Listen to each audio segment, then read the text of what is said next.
ॐ अज्ञानतिमिरान्धस्य ज्ञानञ्जनशलाकया चक्षुरुन्मिलितं येन तस्मै श्रीगुरुवे नमः।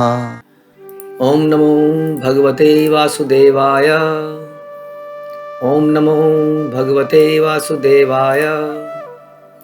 ॐ नमो भगवते वासुदेवाय। श्रीमद् भागवतम दूसरा कैंटो 9वां अध्याय और 40वां श्लोक। तो हमने सुना किस प्रकार से ब्रह्मा जी को भागवतम का सार भगवान ने सुनाया 4 श्लोकों में, और अंत में निर्देश दिया कि अभी 4 श्लोक इन श्लोकों को सुनकर मुझ पर फोकस करो, मुझे ढूंढने का प्रयास करो, भक्ति में आगे बढ़ो। तो इस प्रकार से ब्रह्मा जी ने उस ज्ञान को सुना और ब्रह्मा जी सृष्टि की रचना में लग गए, जैसा भगवान चाहते थे उसी प्रकार से। और हमने सुना किस प्रकार से अल्टीमेटली हमारा उद्देश्य सेवा करना होना चाहिए। भगवान का ज्ञान मिलने के बाद यदि हमने भगवान की सेवा नहीं करी तो उस ज्ञान का कोई लाभ नहीं है। इसलिए हम कहते हैं कि भक्ति योग इज प्रैक्टिकल। केवल भगवान के बारे में जान लेना इज़ नॉट सफिशेंट। हमें भक्तिमय सेवाएं करनी होंगी, जिसको हमें गुरु परंपरा से समझते हैं, जिनमें से एक सबसे महत्वपूर्ण सेवा क्या है? भगवान के नामों का जप करना और उसके बाद भक्तों की सेवा करना इत्यादि प्रचार कार्य करना। तो फिर क्या होता है, सुनते हैं श्लोक संख्या 40। प्रजापतिर्धर्म पतिरे कदा नियमान यमान भद्रम प्रजानाम अन्विच्छन आतिष्ठत स्व अर्थ काम्यया। एक बार जीवों के पूर्वज तथा धर्म के पिता ब्रह्मा जी ने समस्त जीवात्माओं के कल्याण में ही अपना हित समझते हुए विधि पूर्वक यम नियमों को धारण किया। तो महान आत्माएं जो हैं, ऐसा बोला जाता है कि महान आत्माएं भी 3 तरह के काम कभी नहीं छोड़ती है, दान, तप और यज्ञ। यज्ञ का मतलब होता है कृष्ण की प्रसन्नता के लिए किया गया कार्य। तप मतलब होता है वॉलंटरीली हम कुछ अपनी इच्छा से अपने ऊपर कुछ पेन लेते हैं, सुविधाओं को अस्वीकार करते हैं। और दान आप जानते ही हैं, अपनी जोड़ी हुई संपत्ति को, किसी भी चीज़ को अपने से दूर करना हायर पर्पस के लिए, कृष्ण की सेवा के लिए। तो ये काम बंद नहीं करते हैं। बहुत सारे नियमों का पालन महात्मा लोग भी करते रहते हैं, क्योंकि कारण है कि भगवद गीता में भगवान बोलते हैं यदि यदि आचरयति श्रेष्ठा तत्तत् इवेतरा जना। जैसे जैसे लीडर्स करते हैं बाकी लोग उनको फॉलो करते हैं। इसलिए लीडर्स के ऊपर बहुत ज़्यादा एक रिस्पॉन्सिबिलिटी है कि वो ऐसा आचरण करें कि उनको लोग देखें तो उससे सीख पाएँ। तो इसलिए यही ध्यान रखते हुए जीवात्माओं के कल्याण के लिए क्या करते हैं ब्रह्मा जी नियमों का पालन करते हैं। यम नियमों को धारण किए बिना कोई उच्च पद पर आसीन नहीं हो सकता। यानी कि उच्च पद पर भी यम नियम होने चाहिए। ऐसा नहीं है कि हम आपको बोल रहे हैं कि भोग लगा हुआ खाना चाहिए और गुरु बनते ही हम कहें जिलाओ जिलाओ, हम तो गुरु हैं, हम तो कुछ भी खा सकते हैं। तो यम नियमों का पालन तो है, उच्च पद पर भी है। इंद्रिय तृप्ति का असंयमित जीवन पशु जीवन है। यम नियमों का पालन करना ही मनुष्य जीवन है। मनुष्य जीवन में मनुष्य सोचता है क्या करना है क्या नहीं करना है। हमारे हृदय में बहुत सारी डिज़ायर्स आ सकती हैं। डिज़ायर्स को रोकना मुश्किल काम है। ख़ास तौर पे अभी इस कंडीशनड हालत में हम अपने डिज़ायर, कई बार ऐसी डिज़ायर आती है, मैं सोच नहीं रहा हूँ किसी भी चीज़ के बारे में, अचानक से दिमाग में कुछ ऐसा ख्याल आ गया, बड़ा बुरा लगता है। अरे ख्याल क्यों आया, मैं तो नहीं सोच रहा था ऐसा कुछ। This is our conditioning. इतने सालों से हम जो सोच रहे थे वो विचार अचानक से कई बार सामने आ जाते हैं। तो उस पर रोक ला पाना तो अभी की स्थिति में तो पॉसिबल नहीं लगता है, जब तक हम बिल्कुल प्यूरीफाई नहीं हो जाते। लेकिन कम से कम बुद्धि से हम ये डिसाइड तो कर सकते हैं कि क्या मुझे करना है कि नहीं करना है। मेरे पास पैसों की कमी है, मैं बैंक में जाता हूँ, एटीएम दिखता है, पैसे दिखते हैं, मेरे अंदर मन कर सकता है मैं बैंक को लूट लेता हूँ, लेकिन मेरे अंदर बुद्धि तो है ये सोचने के लिए कि क्या ये सही है कि नहीं है। मेरे अंदर किसी स्त्री या पुरुष को देखकर कामुक विचार आ सकते हैं। चलो अभी हम इतने शुद्ध नहीं हुए, लेकिन मेरे अंदर बुद्धि तो है कि उन विचारों में उड़ता ना रहूं बहुत देर तक, ताकि वो विचार इतने ज़्यादा प्रबल हो जाएं कि मैं कुछ करने पर आता रुक जाऊं। क्यों नहीं मैं अपने बुद्धि से अपने मन को डाइवर्ट कर सकता हूं, सेवा में लगा सकता हूं। तो इसलिए इंद्रिय तृप्ति का असंयमित जीवन पशु जीवन है। पशु जो सोचता है और वही वो करने लगता है, लेकिन मनुष्य हर चीज़ के पहले सोचता है क्या ये सही है। सही गलत का फैसला वो करता है शास्त्र और गुरु के द्वारा, साधु गुरु एंड शास्त्र के द्वारा। तो इसलिए ब्रह्मा जी ने अपनी संततियों को उच्चतर कर्तव्यों के निर्वाह के लिए इंद्रियों पर संयम रखने की शिक्षा दी। लेकिन इंद्रियों में संयम रखने की शिक्षा दी तो ब्रह्मा जी ने उसको पहले खुद करके दिखाया।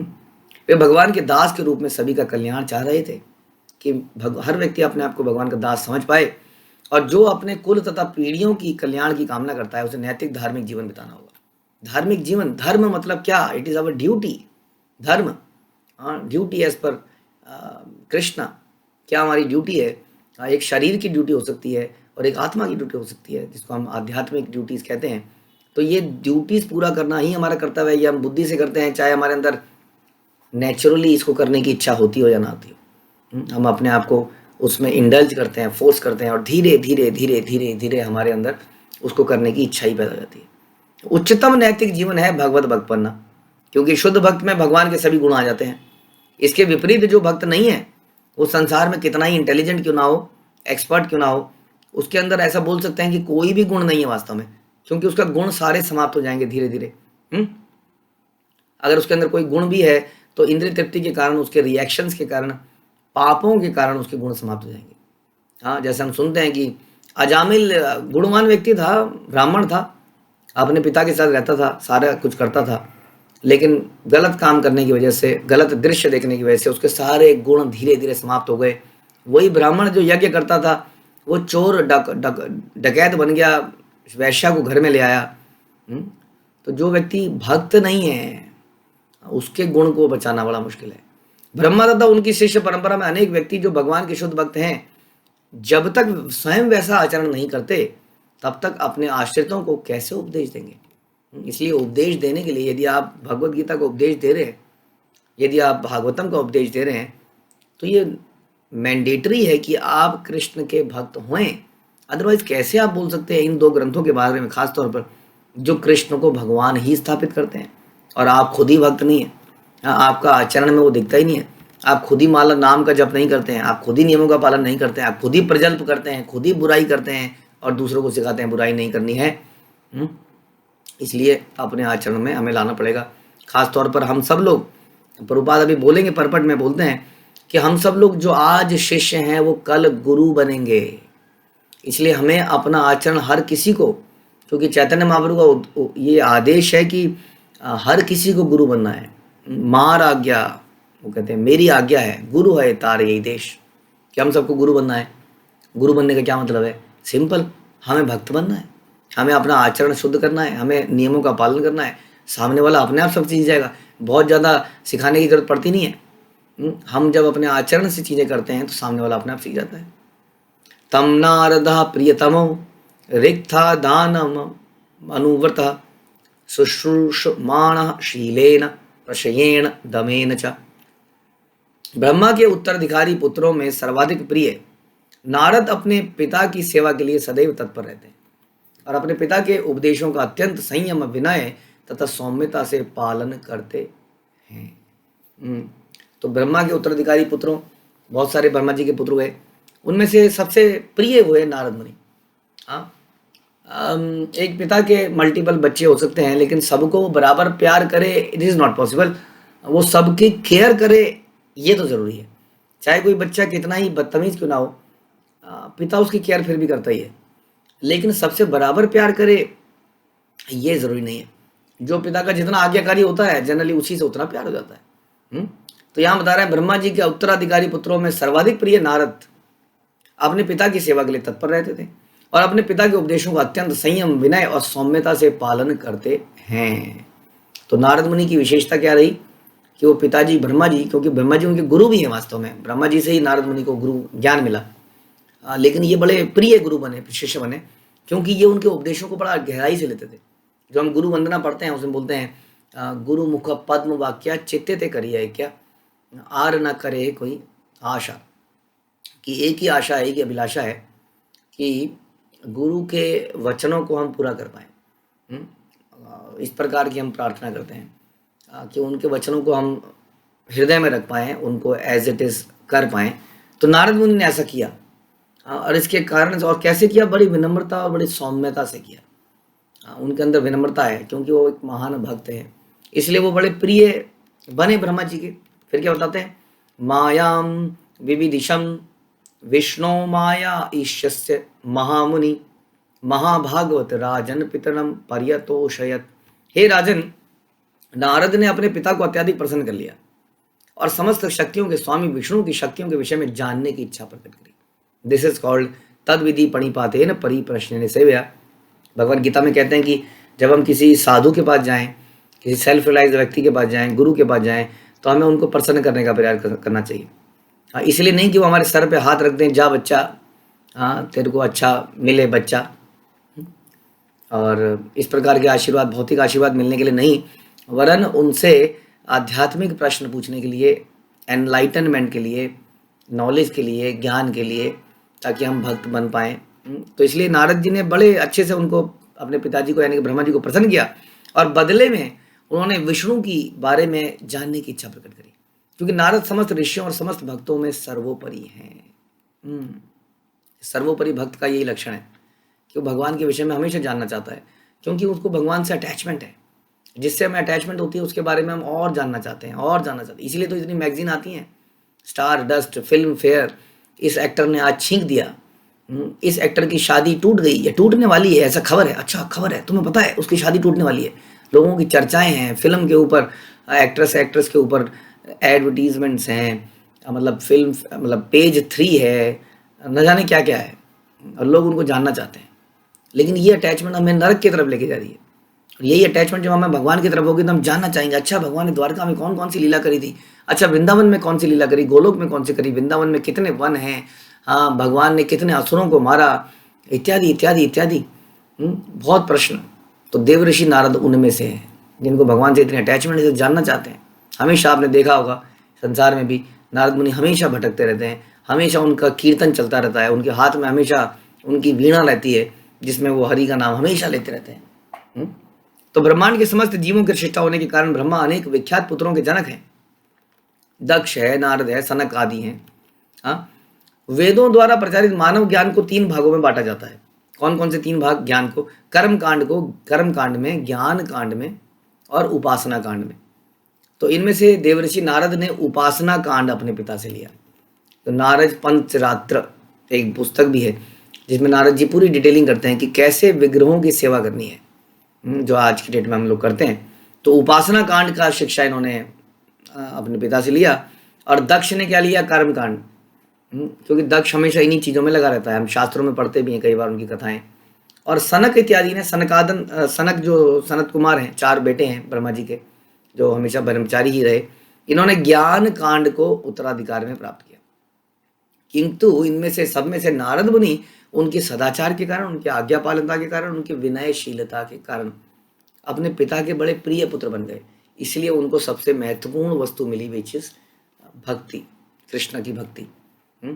तो क्यों मिली? क्योंकि वो बड़े आज्ञाकारी थे, विनयशील थे, बड़ी सेवा करते थे अपने पिता की। नारद मुनियों में सर्वश्रेष्ठ हैं, क्योंकि समस्त भक्तों में वो श्रेष्ठ हैं। नारद भगवान के अनेक प्रसिद्ध भक्तों के गुरु भी हैं, जो आप जानते ही हैं। प्रहलाद महाराज के गुरु नारद मुनि बने। होली हम मनाते हैं, जिसमें प्रहलाद महाराज बैठे थे होलिका के ऊपर, और होलिका जल गई। प्रहलाद महाराज वैसे के वैसे बैठे रहे भगवान के आशीर्वाद के कारण। इतने महान भक्त किसके शिष्य थे? नारद मुनि के।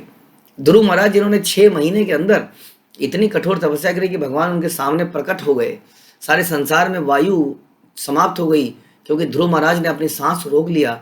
ऐसा महान बालक का गुरु नारद मुनि। व्यासदेव जिन्होंने सारे ग्रंथों की रचना करी, स्वयं भगवान के शक्त्यावेश अवतार कहलाए, उनके गुरु नारद मुनि। और न जाने ऐसे कितने लोगों के गुरु नारद मुनि बने। मुख्य उनकी जो गुण बताया गया, वो क्या बताया गया? सदाचार, आज्ञा पालन, विनयशीलता, सेवा का भाव। तो ये उनके अंदर मुख्य गुण थे, जो कि भक्ति के साथ थे। सबसे महत्वपूर्ण बात तो ये है कि वो भगवान के बहुत अच्छे भक्त थे, इसी कारण उनके अंदर इतने सारे गुण थे। ये प्रभुपाद लिखते हैं कि ये सारे गुण क्यों थे? क्योंकि वो एक भक्त थे। उनका एकमात्र कार्य हर एक को भगवान की दिव्य प्रेमा भक्ति में लगाना है, बस। हमेशा वो यही कोशिश करते रहते हैं, कैसे हाउ टू प्रीच। इसलिए इन सारे गुणों के कारण वो अपने पिता के बड़े अधिक प्रिय पुत्र बने। और नारद को प्रथम कोटि का भगवत भक्त होना ही इसका एकमात्र कारण है, क्योंकि वो एक भक्त थे बहुत अच्छे, प्रथम कोटि के, अव्वल दर्जे के। इसलिए वो उनके अंदर विनयशीलता थी, सदाचार था, इत्यादि। आप कहेंगे हम तो कई भक्तों से मिलते हैं प्रभु जी, उनके अंदर सदाचार तो दिखता नहीं है। Don't worry, they are trying to become devotee, we are all trying to become devotees. और धीरे धीरे विनम्रता आ रही है। हम अपना पुराना जीवन देखते हैं जिसमें हमें कोई छू देता था तो हम तिलमिला जाते थे, उसके मुकाबले तो बहुत बड़ा अंतर आ चुका है और धीरे धीरे बढ़ता ही जाएगा। जितनी शुद्धता आती जाएगी उतनी विनम्रता आती जाएगी। भक्तगण समस्त शक्तियों के स्वामी परमेश्वर के विषय में अधिक अधिक अधिक जानने के इच्छुक हमेशा रहते हैं। ऐसा नहीं कहते हाँ अब तो मैंने गीता पढ़ लीजिए, अब दोबारा क्यों पढ़नी है, अब मैंने भागवतम पढ़ ली, हाँ दोबारा क्यों पढ़नी है। ज्ञान नहीं चाहते हैं। वास्तव में जितना हम इसमें डूबते हैं उतनी विनम्रता बढ़ती है, और विनम्रता बढ़ने का कोई लिमिट नहीं है। इसलिए वो बार बार पढ़ते हैं, बार बार जानने की इच्छा करते हैं और जानने की इच्छा करते हैं। परमेश्वर तो अनंत है और उनकी शक्तियां भी असीम हैं, उन्हें कोई पूर्णता जान नहीं सकता है। ब्रह्मा जी ब्रह्मांड के समझ सबसे महान जीव होने के बाद भी भगवान के बारे में उन्होंने काफ़ी कुछ देखा है, सुना है, लेकिन उनका ज्ञान भी पूरा ज्ञान नहीं है भगवान के बारे में। अर्थात प्रत्येक व्यक्ति को का कर्तव्य क्या बनता है, प्रभुपाद कहते हैं कि प्रत्येक व्यक्ति का ये कर्तव्य बनता है कि वह ब्रह्मा की शिष्य परंपरा में, ये परंपरा जो है जिस परंपरा में श्रील प्रभुपाद आए, ये परंपरा ब्रह्मा जी की परंपरा है। ब्रह्म गौड़ी ये परंपरा कहते हैं, ब्रह्म माधव परंपरा, माधवाचार्य, ये ब्रह्मा जी की चलाई हुई परंपरा है। इसी के अंदर चैतन्य महाप्रभु स्वयं प्रकट हुए, जिनका आविर्भाव हम गौर पूर्णिमा के नाम से मनाते हैं। तो ये चैतन्य महाप्रभु भी इसी ब्रह्मा की शिष्य परंपरा में आए। तो प्रभुपाद कह रहे हैं कि सबका कर्तव्य बनता है कि ब्रह्मा की शिष्य परंपरा में जो नारद से व्यास और व्यास से सुखदेव गोस्वामी इत्यादि आगे चल रही है, गुरु से अनंत भगवान के विषय में जिज्ञासा करें। इस परंपरा के अंदर हम जिज्ञासा करें, हम चर्चा करें भगवान के विषय में, कैसे हम, और क्योंकि भगवान का विषय जब ब्रह्मा जी पूरे नहीं जान पाए तो हमारे प्रश्न कैसे खत्म हो सकते हैं। क्योंकि ब्रह्मा जी अभी पूरा ज्ञान नहीं है। इसलिए हमारी जिज्ञासाएं शास्त्रों को पढ़ने के लिए, शास्त्रों को सुनने के लिए हमेशा बनी रहे। ये हमें आदेश दे रहे हैं श्रील प्रभुपाद। श्रील प्रभुपाद की जय। ग्रंथराज श्रीमद् भागवतम की